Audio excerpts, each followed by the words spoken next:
is a very warm day here in the Bay Area. It's only 90 degrees right now. It's supposed to get up to 95 or so. But 90's plenty warm for me. So I hope wherever you are, you are comfortable and safe and happy. And today, doing things kind of different. First 45 minutes or so are going to be the same. We're going to be reading. Well, I guess since no one's here yet, this is just for the VOD. Things are going to be the same for the VOD. Just watching, just reading, enjoy. But if you're somehow watching this after the stream, I'm also going to be playing some Legends of Runeterra, which is a game that got an update today. Pretty exciting stuff. But yeah, so look out for that after the 45 minutes. There'll be a second VOD on Twitch. I don't think I'm going to upload it to YouTube or anything, but whatevs. But yeah. So I think the big things that we learned last time was that there was an heir after Sir Henry to receive all of the money and the house and the land and everything like that, of the name of James Desmond.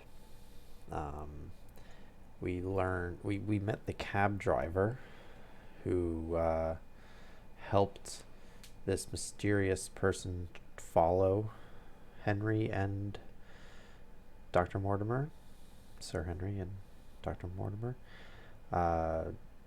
And we learned that there was a murderer who recently escaped from jail named Selden.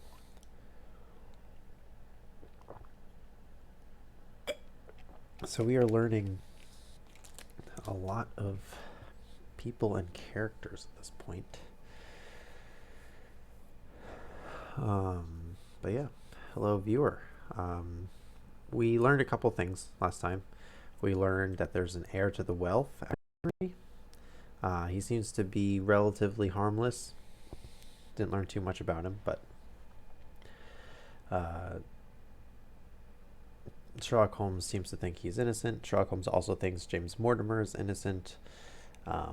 We met and interviewed John Clayton, the cab driver, who was the one responsible, I guess, for taking around the spy who was following Mortimer in Baskerville. And we met that there was an escaped murderer from the local prison. And I wrote jail because prison didn't fit on the line of text. But yeah. So today's stream is going to be a little bit longer. The first 45 minutes, first hour is going to be about the same. Is there even anyone in the chat? Is there anyone here? I say I have a viewer, but it's not showing anyone in the chat actually. So if you're there, just say hi or something, please.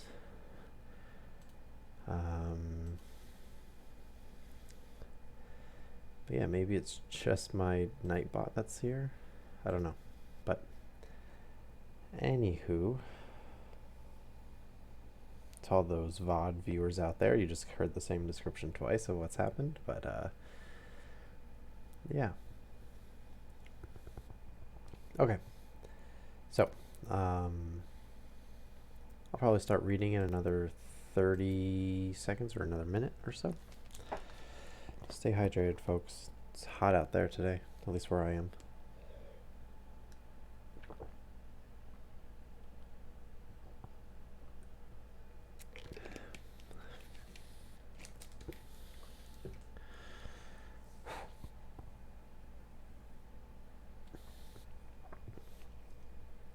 Okay. Well, I am primarily reading for myself, and I'm okay with that. The Stapletons of Merripit House. The fresh beauty of the following morning did something to efface from our minds the grim and grey impression which had been left upon both of us by our first experience of Baskerville Hall. As Sir Henry and I sat at breakfast, the sunlight flooded in through the high mullioned windows, throwing watery patches of color from the coats of arms which covered them. The dark paneling glowed like bronze in the golden rays, and it was hard to realize that this was indeed the chamber which had struck such a gloom into our souls the evening before. Because if we remember when they got there last night, it was dark, it was almost foggy and mysterious and very gloomy for sure. They talked about how they felt like isolated and almost like in a prison type thing, if I remember correctly. I guess it is ourselves and not the house that we have to blame, said the baronet. We were tired with our journey and chilled by our drive, so we took a grey view of the place. Now we are fresh and well, and so it is all cheerful once more. And yet it was not entirely a question of imagination, I answered. Did you, for example, happen to hear someone, a woman, I think, sobbing in the night? Oh yeah, I forgot about that. That is curious, for I did, when I was half asleep, fancy that I heard something of the sort. I waited quite a time, and there was no more of it, so I concluded that it was all a dream. I heard it distinctly, and I am sure that it was really the sob of a woman.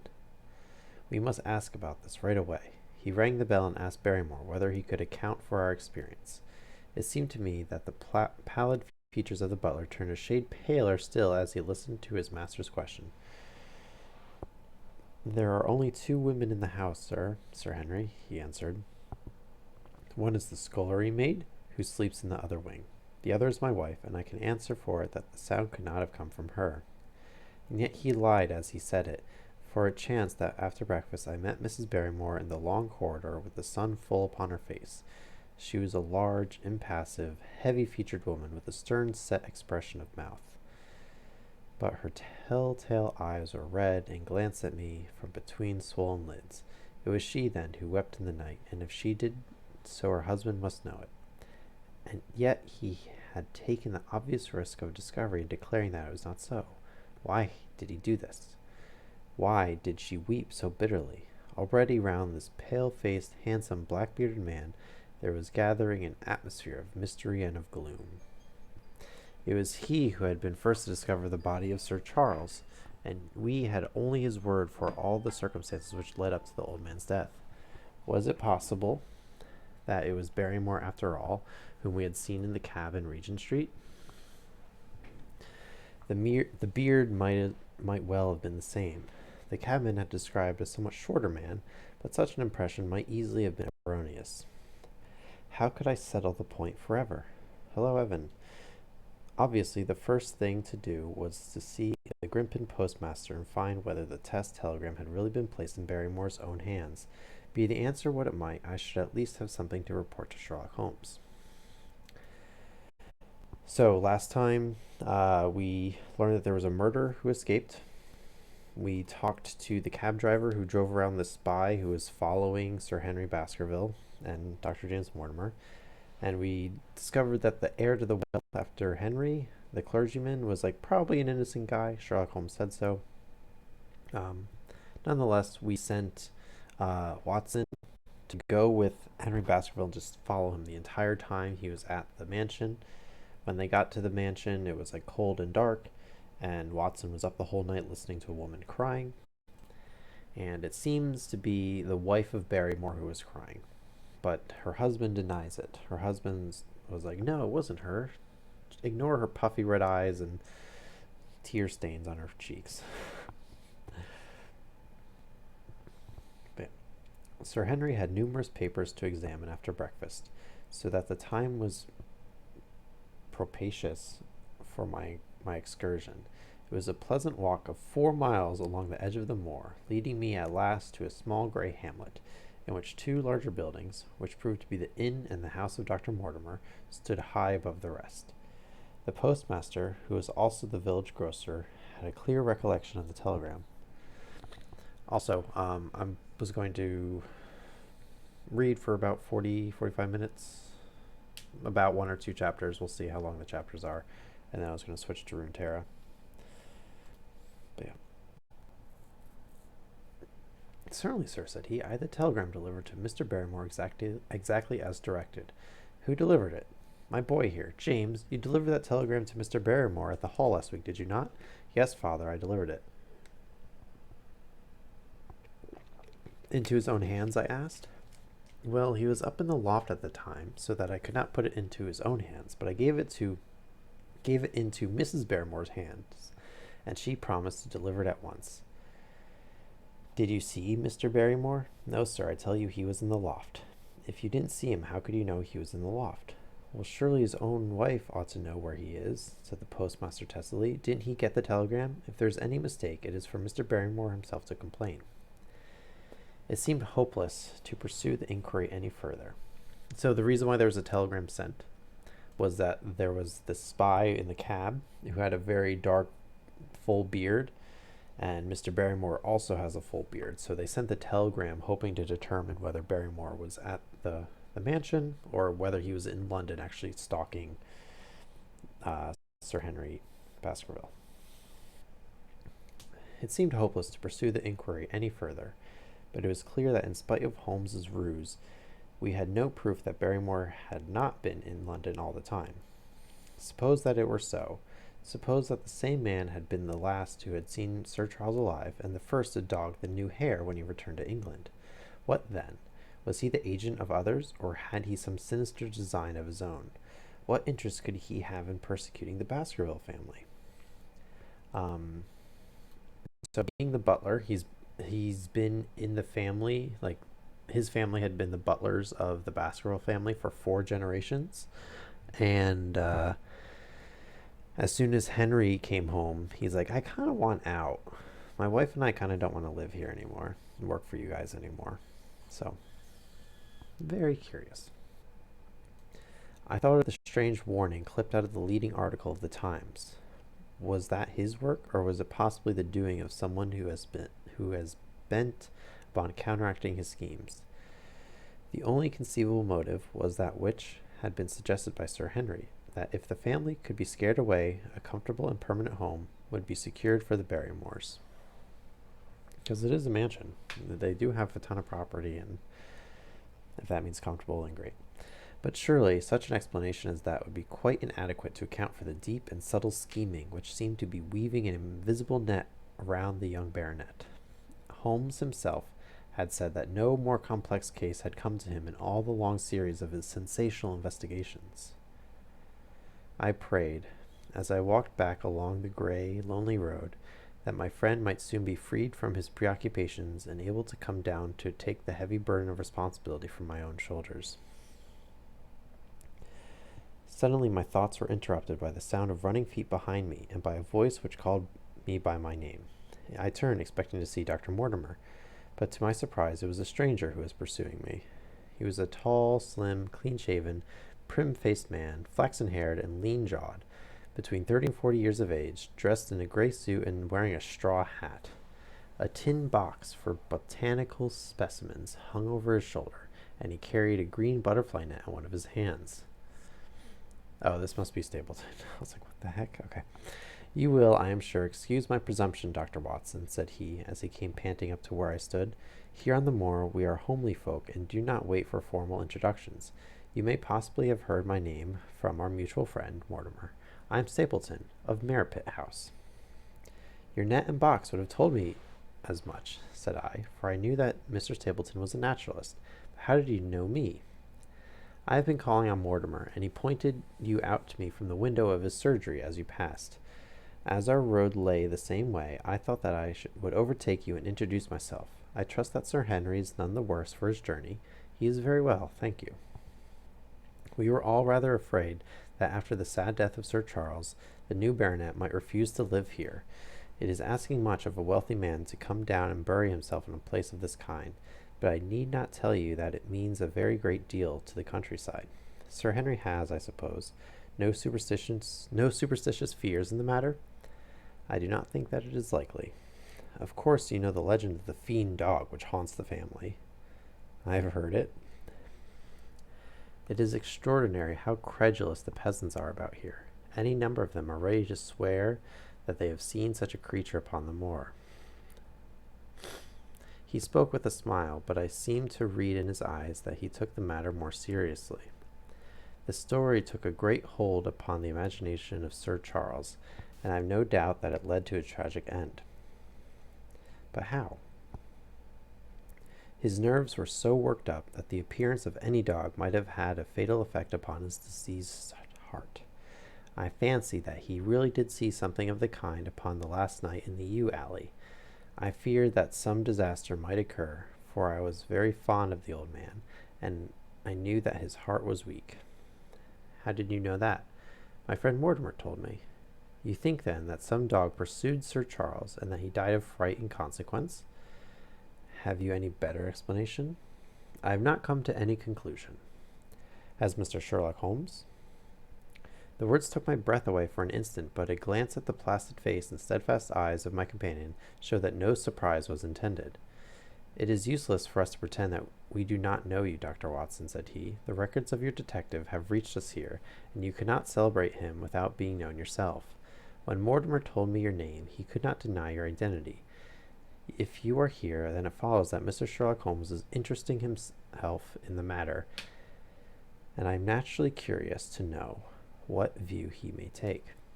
It is interesting that the word interesting was once used like this. Is interesting me. It's not something that you hear very often, right? But I'm guessing like that's how we use the adjective now. If something is interesting, that means it is engaging and interesting to me. But back then it was a direct verb, I think it's called. You're like you're driving me somewhere. You're interesting me in something. Anyway, I'm afraid that I cannot answer that question. May I ask if he's going to honor us with a visit himself? He cannot leave town at present. He has other cases which engage his attention. What a pity. He might throw some light on that which is so dark to us. But as to your own researches, if there is any possible way in which I can be of service to you,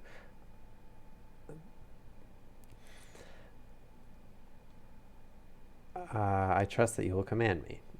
If I had any indication of the nature of your suspicions or how you propose to investigate the case, I might perhaps even now give you some aid or advice. I assure you that I am simply here upon a visit to my friend Sir Henry, and that I need no help of any kind. Excellent, said Stapleton. You are perfectly right to be wary and discreet. I am justly reproved for what I feel was an unjustifiable intrusion, and I promise you that I will not mention the matter again. We had come to a point where a narrow grassy path struck off from the road and wound away across the moor. A steep boulder-sprinkled hill lay upon the right, which had in bygone days been cut into a granite quarry. The face which was turned towards us formed a dark cliff, with ferns and brambles growing in its niches. From over a distant rise there floated a grey plume of smoke. A moderate walk along this moor path brings us to Merripit House, said he. Perhaps you will spare an hour, that I may have the pleasure of introducing you to my sister. My first thought was that I should be by Sir Henry's side, but then I remembered the pile of papers and bills with which his study table was littered. It was certain that I could not help him with those, and Holmes had expressly said that I should study the neighbors upon the moor. I accepted Stapleton's invitation, and we turned together down the path. It is a wonderful place, the moor, said he, looking round over the undulating downs, long green rollers, with crests of jagged granite foaming up into fantastic surges. You never tire of the moor. You cannot think the wonderful secrets which it contains. It is so vast and so barren and so mysterious. You know it well, then? I was of the impression that if something was mysterious, you could not know it well, but okay. I have only been here 2 years. The residents would call me a newcomer. We came shortly after Sir Charles settled, but my taste led me to explore every part of the country round, and I should think that there are very few men who know it better than I do. Is it hard to know? Very hard. You see, for example, this great plain to the north here, with the queer hills breaking out of it. Do you observe anything remarkable about that? It would be a rare place for a gallop. You would naturally think so, and the thought has cost several their lives before now. You notice those bright green spots scattered thickly over it? Yes, they seem more fertile than the rest. Stapleton laughed. That is the great Grimpen Mire, said he. A false step yonder means death to man or beast. Only yesterday I saw one of the moor ponies wander into it. He never came out. I saw his head for quite a long time craning out of a bog hole, but it sucked him down at last. Even in dry seasons, it is a danger to cross it. But after these autumn rains, it is an awful place. And yet I can find my way to the very heart of it and return alive. By George, there is another of those miserable ponies. What's so wrong about ponies?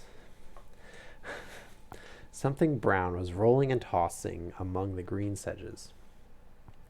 Then a long, agonized, writhing neck shot upward, and dreadful cry echoed over the moor.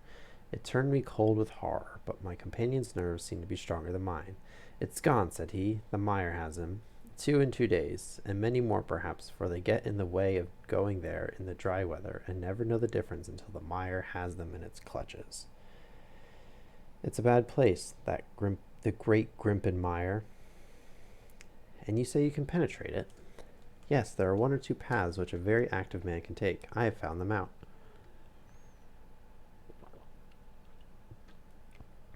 Why should you wish to go into such a horrible place? Excellent question. Well, you see the hills beyond. They are really islands cut off on all sides by the impassable mire, which has crawled round them in the course of years.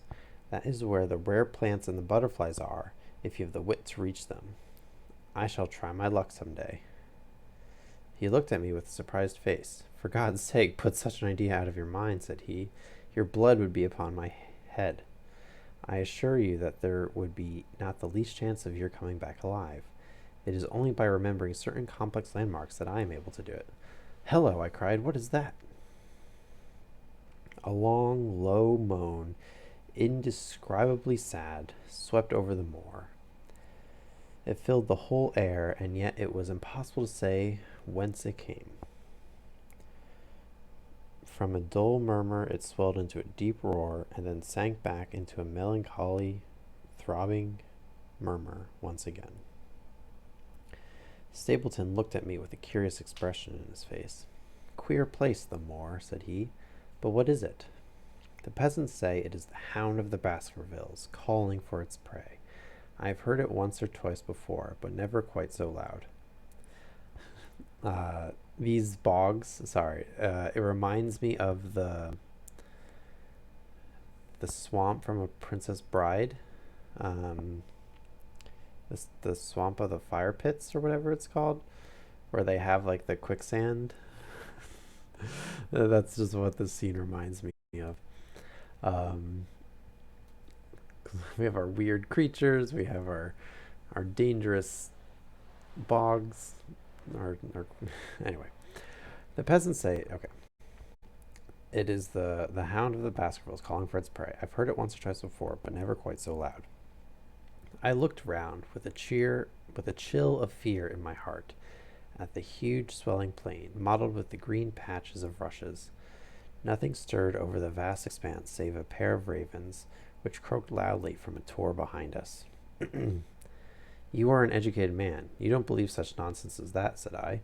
What do you think is the cause of so strange a sound? Bogs make queer noises sometimes. It's the mud settling or the water rising or something. No, that was a living voice. Well, perhaps it was. Did you ever hear a bittern booming? No, I never did. It is a very rare bird, practically extinct in England now. But all things are possible upon the moor. Yes, I should not be surprised to learn that what we have heard is the cry of the last of the bitterns. It is the weirdest, strangest thing that I have ever heard in my life. Yes, it's rather an uncanny place altogether. Look at the hillside yonder. What do you make of those? The whole steep slope was covered with gray circular rings of stone, a score of them at least. What are they, sheep pens? No, they are the homes of our worthy ancestors. Prehistoric man lived thickly on the moor, and so no one in particular has lived there since. and as no one in particular has lived there since, we find all his little arrangements exactly as he left them. These are the wigwams with the roofs off. You can even see his hearth and his couch, if you have the curiosity to go inside. But it is quite a town. When was it inhabited? Neolithic man. No date. What did he do? Why is this relevant? He grazed his cattle on these slopes, and he learned to dig for tin when the bronze sword began to supersede the stone axe. The only reason why I know that that's relevant is because of RuneScape, because tin and copper make bronze according to RuneScape. And so if that's not true in real life, I've been misled all these years. Look at the great trench in the opposite hill. That is his mark. Yes, you will find some very singular points about the moor, Dr. Watson. Oh, excuse me an instant. It is surely Cyclopides.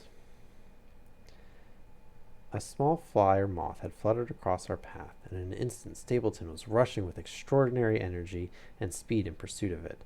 To my dismay, the creature flew straight for the mire, and my acquaintance never paused for an instant, bounding from tuft to tuft behind it, his green net waving in the air. His gray clothes and jerky, zigzag, irregular progress made him not unlike some huge moth himself.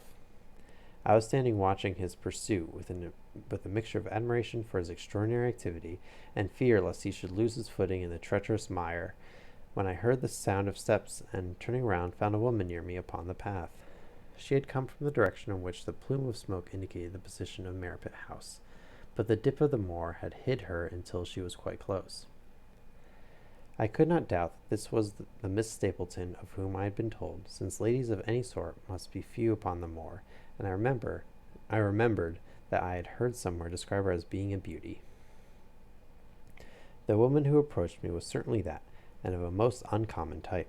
There could not have been a greater contrast between brother and sister, for Stapleton was neutral tinted, with light hair and grey eyes, while she was darker than any brunette whom I have seen in England, slim, elegant, and tall. She had a proud, finely cut face, so regular that it might have seemed impassive were it not for the sensitive mouth and the beautiful, dark, eager eyes. With her beautiful figure and elegant dress, she was, indeed, a strange apparition upon a lonely moorland path. Her eyes were on her brother as I turned, and then she quickened her pace towards me. I had raised my hat and was about to make some explanatory remark when her own words turned all my thoughts into a new channel. Some explanatory remark. Okay. Go back, she said. Go back straight to London. Instantly. I could only stare at her in stupid surprise. Her eyes blazed at me, and she tapped the ground impatiently with her foot. Why should I go back? I asked. I cannot explain. She spoke in a low, eager voice, with a curious lisp in her utterance. But for God's sake, do what I ask you. Go back and never set foot upon the moor again. But I've only just come. Man, she cried, can you not tell when a warning is for your own good? Go back to London. Start tonight. Get away from this place at all costs. Hush, my brother's coming. Not a word of what I have said. Would you mind getting that orchid for me? What the hell? The orchid for me among the mare's tails yonder? We are very rich in orchids on the moor, though, of course, you are rather late to see the beauties of the place.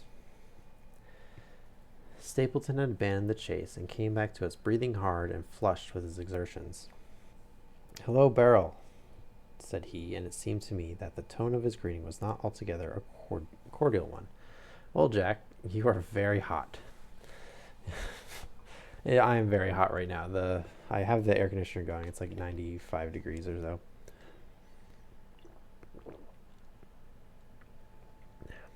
Yes, I was chasing a Cyclopides. He is a very rare and seldom found in late autumn. What a pity that I should have missed him. He spoke unconcernedly, but his small light eyes glanced incessantly from the girl to me. You have introduced yourselves, I can see. Yes, I was telling Sir Henry that it was rather late for him to see the true beauties of the moor. Why, who do you think this is? I imagine that it must be Sir Henry Baskerville. No, said I only a humble commoner, but his friend. My name is Dr. Watson. A flush of vexation passed over her expressive face. We have been talking at cross purposes, said she. Why, you had not much very time for talk, her brother remarked, with the same questioning eyes. I talked as if Dr. Watson were a resident instead of being merely a visitor, said she. It cannot much matter to him whether it is early or late for the orchids. But you will come on, will you not, and see Merripit House?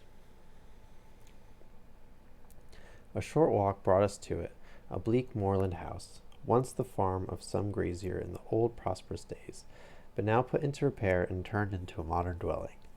An orchard surrounded it, but the trees, as is usual upon the moor, were stunted and nipped, and the effect of the whole place was mean and melancholy. We were admitted by a strange, wizened, rusty-coated old manservant, who seemed in keeping with the house. Inside, however, there were large rooms furnished with an elegance in which I seemed to recognize the taste of the lady. As I looked from their windows at the interminable granite-flecked moor, rolling unbroken to the farthest horizon, I could not but marvel at what could have brought this highly educated man and this beautiful woman to live in such a place. Queer spot to choose, is it not? Said he, as if in answer to my thought.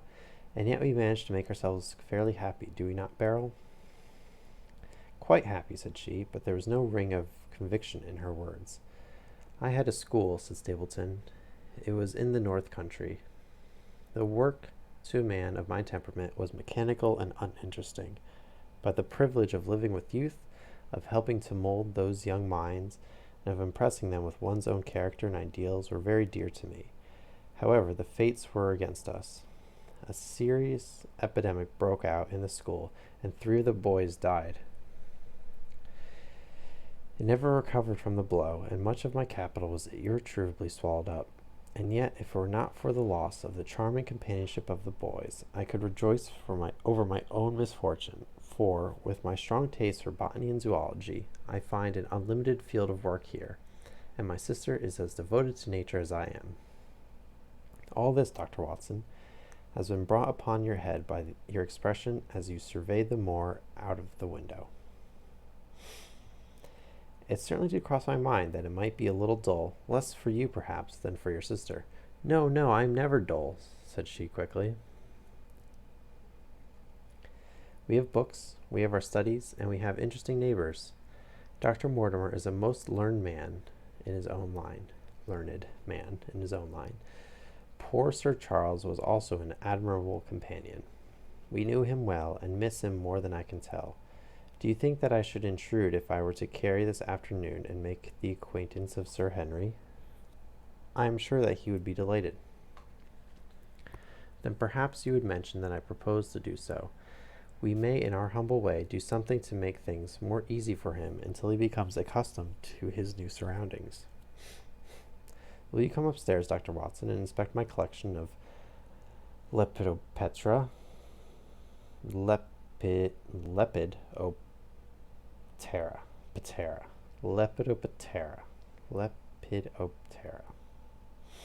This thing, I think, is the most complete one in the southwest of England. By the time that you have looked through them, lunch will be almost ready. But I was eager to get back to my charge. The melancholy of the moor, the death of the unfortunate pony, the weird sound which had been associated with the grim legend of the Baskervilles, all these things tinged my thoughts with sadness. Then, on the top of these more or less vague impressions, there had come the definite and distinct warning of Miss Stapleton, delivered with such intense earnestness that I could not doubt that some grave and deep reason lay behind it. I resisted all pressure to stay for lunch, and I set off at once upon my return journey, taking the grass-grown path by which we had come. It seems, however, there must have been some short-cut for those who knew it, for before I had reached the road, I was astonished to see Miss Stapleton sitting upon a rock by the side of the track. Her face was beautifully flushed with her exertions, and that she held her hand to her side. I have run all the way in order to cut you off, Dr. Watson, said she. I had not even time to put on my hat. I must not stop, or my brother may miss me. I want to say to you how sorry I am about the stupid mistake I made in thinking that you were Sir Henry. Please forget the words I said, which have no application whatsoever to you. But I can't forget them, Miss Stapleton, said I. I am Sir Henry's friend, and his welfare is a very close concern of mine. Tell me why it was that you were so eager that Sir Henry should return to London. A woman's whim, Dr. Watson. When you know me better, you will understand that I cannot always give reasons for what I say or do. That was clearly written by a man from the 1800s. No, no, I remember the thrill in your voice. I remember the look in your eyes. Please, please be frank with me, Miss Stapleton. For ever since I have been here, I have been conscious of shadows all round me. Life has become like that great grimpen mire, with little green patches everywhere into which one may sink and with no guide to point the track. Tell me then what it was that you meant, and I will promise to convey your warning to Sir Henry. An expression of irresolution passed for an instant over her face, but her eyes hardened again when she answered me. You make too much of it, Dr. Watson, said she. My brother and I were very much shocked by the death of Sir Charles. We knew him very intimately, for his favorite walk was over the moor to our house. He was deeply impressed with the curse which hung over the family, and when this tragedy came, I naturally felt that there must be some grounds for the fears which he had expressed. I was distressed, therefore, when another member of the family came down to live here, and I felt that he should be warned of the danger which he will run. That was all which I intended to convey. But what is the danger? You know the story of the Hound? I do not believe in such nonsense. But I do. If you have any influence with Sir Henry, take him away from a place which has already been fatal to his family. The world is wide. Why should he wish to live at a place of danger? Because it is the place of danger. That is Sir Henry's nature. I fear that unless you can give me some more definitive or definite information than this, it would be impossible to get him to move. I cannot say anything definite, for I do not know anything definite. I would ask you one more question, Miss Stapleton.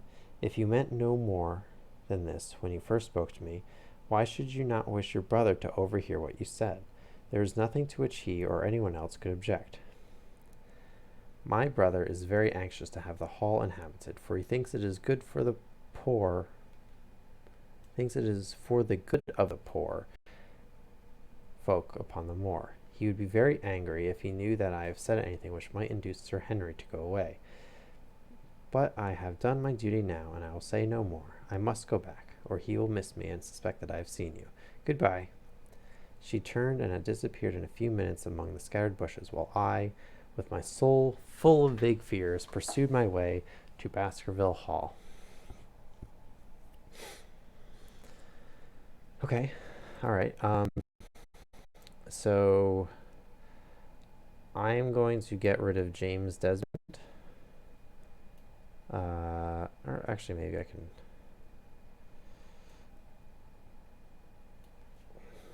I'm going to get rid of Mr. Franklin, because if he comes up again, we'll.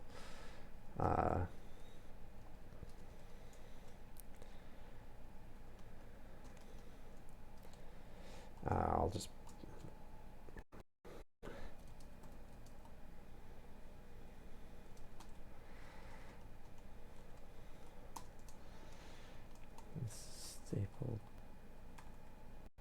Stapleton. Oh, she's not married. So we will use Miss because that's how English works, because it's stupid.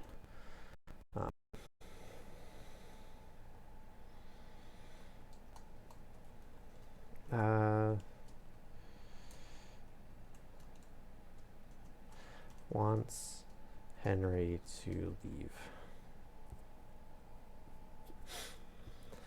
Okay. I'm going to see how long this chapter is. If it's really short, I'll read it, but otherwise we will switch over to Runeterra.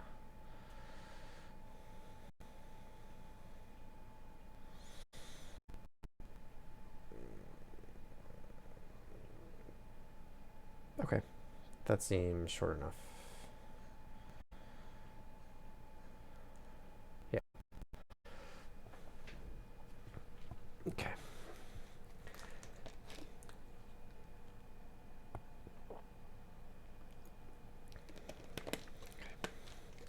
From this point onward, I will follow the course of events by describing my own letters to Mr. Sherlock Holmes, which lie before me on the table. One page is missing, but otherwise they are exactly as written and show my feelings and suspicions of the moment more accurately than my memory, clear as it is upon these tragic events, can possibly do. Tragic events? All right, Baskerville Hall, October 13th. My dear Holmes, my previous letters and telegrams have kept you pretty well up to date as to all that has occurred in this most godforsaken corner of the world. The longer one stays here, the more does the spirit of the moor sink into one's soul, its vastness, and also its grim charm. When you are once out upon its bosom, you have left all traces of modern England behind you, but on the other hand, you are conscious everywhere of the homes and the work of the prehistoric people. On all sides of you, as you walk, are the houses of these forgotten folk, with their graves and their huge monoliths which are supposed to have marked their temples. As you look at their gray stone huts against the scarred hillsides, you leave your own age behind you, and if you were to see a skin-clad, hairy man crawl out from the low door fitting a flint-tipped arrow on the string of his bow, you would feel that his presence there was more natural than your own. The strange thing is that they should have lived so thickly on what must always have been a most unfruitful soil. I am no antiquarian, but I could imagine that they are some unwarlike and harried race who are forced to accept that which none other would occupy. All this, however, is foreign to the mission on which you sent me, and will probably be very uninteresting to your severely practical mind. I can still remember your complete indifference as to whether the sun moved around the earth or the earth around the sun. Let me therefore return the facts concerning Sir Henry Baskerville. If you have not had any report within the last few days, it is because up to today there was nothing of importance to relate. Then a very surprising circumstance occurred, which I shall tell you in due course. But first of all, I must keep you in touch with some of the other factors in the situation. One of these, concerning which I have said little, is the escaped convict upon the moor. There is strong reason now to believe that he has got right away, which is a considerable relief to the lonely householders of the district. A fortnight has passed since his flight, during which he has not been seen and nothing has been heard of him. It is surely inconceivable that he could have held out upon the moor during all that time. Of course, so far as his concealment goes, there is no difficulty at all. Any one of these stone huts would give him a hiding place. But there is nothing to eat unless he were to catch and slaughter one of the moor's sheep. We think, therefore, that he has gone, but the outlying farmers sleep the better in consequence. All right, random thought is that the murderer is actually Sir Henry Baskerville, or he killed the horse and Sir Henry Baskerville's replaced him, but I don't think we have any evidence of that. We are 4 able-bodied men in this household, so that we could take good care of ourselves. But I confess that I have had uneasy moments when I have thought of the Stapletons. They live miles from any help. There are one maid, an old manservant, the sister, and the brother, the latter not a very strong man. They would be helpless in the hands of a desperate fellow like this Notting Hill criminal if he could once effect an entrance. Effect with an E as a verb means to cause or to come to a conclusion almost. So this means like if he could create an entrance, have an entrance happen. Both Sir Henry and I were concerned at their situation, and it was suggested that Perkins, the groom, should go over to sleep there, but Stapleton would not hear of it. The fact is that our friend, the baronet, begins to display considerable interest in our fair neighbor. It is not to be wondered at, for the time hangs heavily in this lonely spot to an active man like him, and she is a very fascinating and beautiful woman. There is something tropical and exotic about her, which forms a singular contrast to her cool and unemotional brother. Yet he also gives the idea of hidden fires. He has certainly a very marked influence over her, for I have seen her continually glance at him as she talked, as if seeking approbation for what she said. I trust that he is kind to her. There's a dry glitter in his eyes, and a firm set on his thin lips, which goes with a positive and possibly harsh nature. You would find him an interesting study. He came over to call upon Baskerville on that first day, and the very next morning he took us both to show us the spot where the legend of the wicked Hugo is supposed to have had its origin. It was an excursion of some miles across the moor to a place which is so dismal that it might have suggested the story. We found a short valley between rugged tors which led to an open grassy space, flecked over with the white cotton grass. In the middle of it rose two great stones, worn and sharpened at the upper end until they looked like the huge corroding fangs of some monstrous beast. In every way it corresponded with the scene of the tragedy. Sir Henry was much interested and asked Stapleton more than once whether he did really believe in the possibility of the interference of the supernatural in the events of men, or the affairs of men. He spoke lightly, but it was evident that he was very much in earnest. Stapleton was guarded in his replies, but it was easy to see that he said less than he might, and that he would not express his whole opinion out of consideration for the feelings of the baronet. He told us of similar cases where families had suffered from some evil influence, and he left us with the impression that he shared the popular view upon the matter. On our way back, we stayed for lunch at Merripit House, and it was there that Sir Henry made the acquaintance of Miss Stapleton. From the first moment that he saw her, he appeared to be strongly attracted by her, and I am much mistaken if the feeling was not mutual.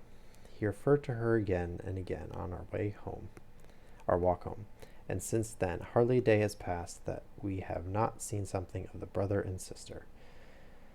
They dine here tonight, and there is some talk of our going to them next week.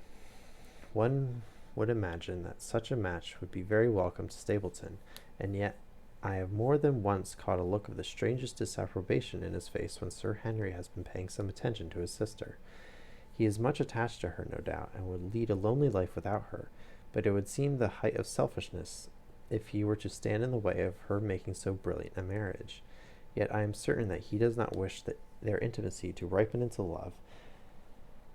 I am certain that he does not wish that to happen, and I have several times observed that he has taken pains to prevent them from talking tete-a-tete, head-to-head, in French, probably meaning one-on-one. By the way, your instructions to me were never to allow Sir Henry to go out alone will become very much more onerous if a love affair were to be added to our other difficulties. My popularity would soon suffer if I were to carry out your orders to the letter.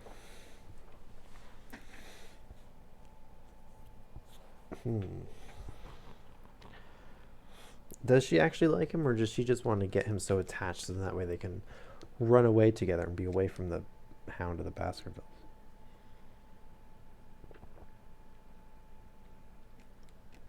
The other day, Thursday to be more exact, Dr. Mortimer lunched with us. He has been excavating a barrow at Long Down, and has got a prehistoric skull which fills him with much joy. Great joy. Never was there such a single-minded enthusiast as he. The Stapletons came in afterwards, and the good doctor took us all to the yew alley at Sir Henry's request to show us exactly how everything occurred upon that fatal night. It is a long, dismal walk, the yew alley, between two high walls of clipped hedge, with a narrow band of grass upon either side. At the far end is an old tumble-down summer-house. Halfway down is the moor gate, where the old gentleman left his cigar ash. It is a white wooden gate with a latch. Beyond it lies the wide moor. I remembered your theory of the affair, and tried to picture all that had occurred.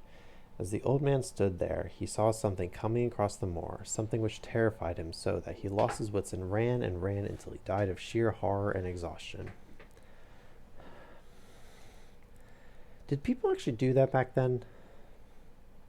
I feel like if I were scared and I were to be running away from something, I would get more tired than before I would drop dead. Like I would start walking, or I would catch my breath or whatever before I drop dead. But I'm not an old man, and I'm not from the 1800s, so who knows what was the case back then.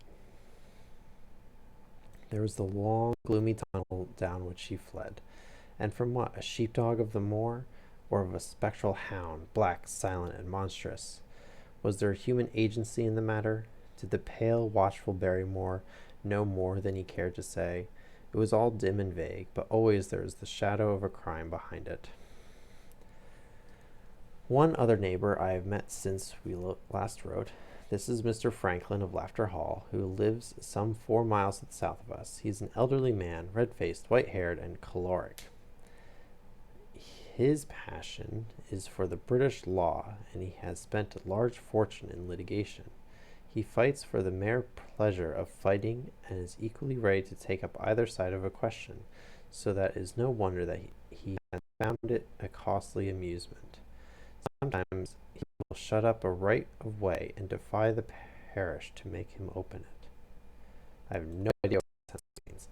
At others, he will, with his own hands, tear down some old other man's gate and declare that a path has existed there from time immemorial, defying the owner to prosecute him for the trespass. He is learned in old manorial and communal rights, and he applies his knowledge sometimes in favor of the villagers of Friendworthy, and sometimes against them, so that he is periodically either carried in triumph down the village street, or else burned in effigy, according to his latest exploit. Alright, this guy is kind of wacky. He is said to have 7 lawsuits upon his hand at present, which will probably swallow the remainder of his fortune, and so draw his sting and leave him harmless for the future. Apart from the law, he is a kindly, good-natured person, and I only mention him because you are particular that I should send some description of the people who surround us. He is curiously employed at present, for being an amateur astronomer, he has an excellent telescope, with which he lies upon the roof of his own house and sweeps the moor all day in hope of catching a glimpse of the escaped convict. If he would confine his energies to this, all would be well, but there are rumors that he intends to prosecute Dr. Mortimer for opening a grave without the consent of the next of kin, because he dug up the Neolithic skull in the barrow of Longdown. He helps to keep our lives from being monotonous and gives a little comic relief where it is needed. Alright, since he was mentioned again, I will add him.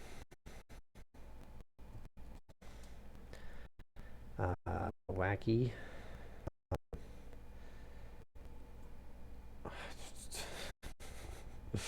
Loves lawsuits. I don't know how else to describe that. Loves lawsuits. Any side has a telescope.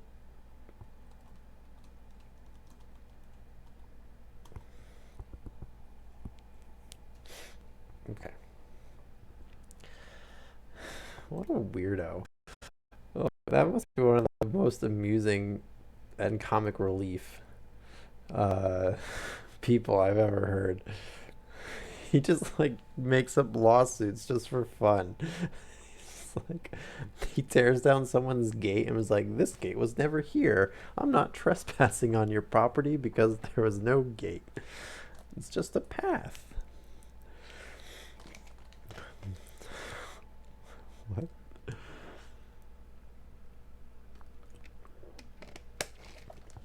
But the telescope thing is definitely something that'll come up later. And now, having brought you up to date in the escaped convict, the Stapletons, Dr. Mortimer, and Franklin of Laughter Hall, let me end on that which is most important and tell you more about the Barrymores, and especially about the surprising development of last night. First of all, about the test telegram, which you sent from London in order to make sure that Barrymore was really here. I've already explained that the testimony of the postmaster shows that the test was worthless and that we have no proof one way or the other. I told Sir Henry how the matter stood, and he at once, in his downright fashion, had Barrymore up and asked him whether he had received the telegram himself. Barrymore said that he had. "Did the boy deliver it into your own hands?" asked Sir Henry. Barrymore looked surprised and considered for a little time. "No," said he. "I was in the box room at the time, and my wife brought it up to me." "Did you answer it yourself?" "No, I told my wife what to answer, and she went down to write it." In the evening he recurred to the subject of his own accord. "I cannot quite understand the object of your questions this morning, Sir Henry," said he. "I trust that they do not mean that I have anything to forfeit your confidence." Sir Henry had to assure him that it was not so, and pacify him by giving him a considerable part of his old wardrobe, the London outfit having now all arrived. No, shut up. Here, have some clothes. Mrs. Barrymore is is of interest to me. She is a heavy, solid person, very limited, intensely respectable, and inclined to be puritanical. You could hardly conceive a less emotional subject. Yet I have told you how, on the first night here, I heard her sobbing bitterly, and since then I have more than once observed traces of tears upon her face. Some deep sorrow gnaws ever at the memory which haunts her. Oops. Some deep sorrow gnaws ever at her heart. Sometimes I wonder if she has a guilty memory which haunts her, and sometimes I suspect Barrymore of being a domestic tyrant.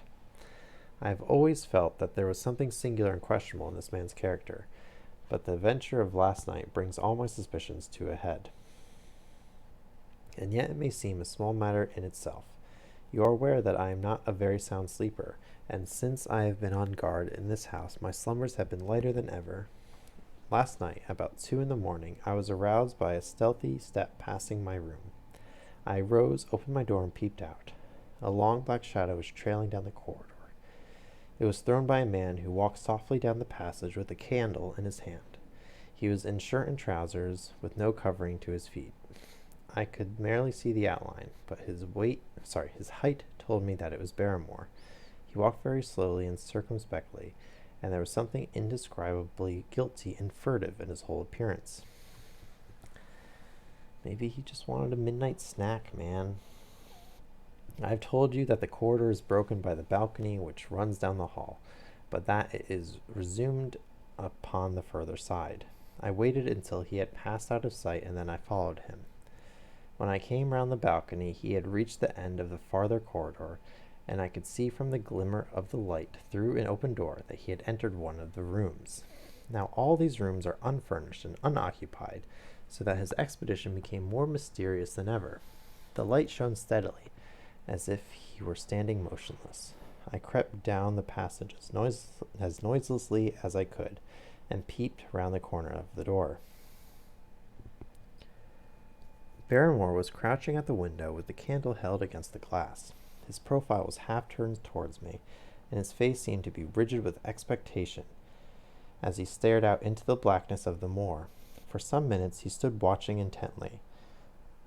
Then he gave a deep groan, and with an impatient gesture he put out the light. I instantly made my way back to my room, and very shortly came the stealthy steps passing once more upon their return journey.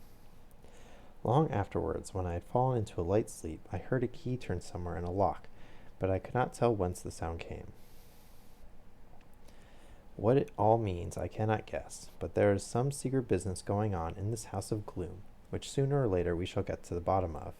I do not trouble you with my theories, for you asked me to furnish you only with facts. I have had a long talk with Sir Henry this morning, and we have made a plan to campaign founded upon my observations of last night. I will not speak about it just now, but it should make my next report interesting reading. Okay, so that is going to be it for reading.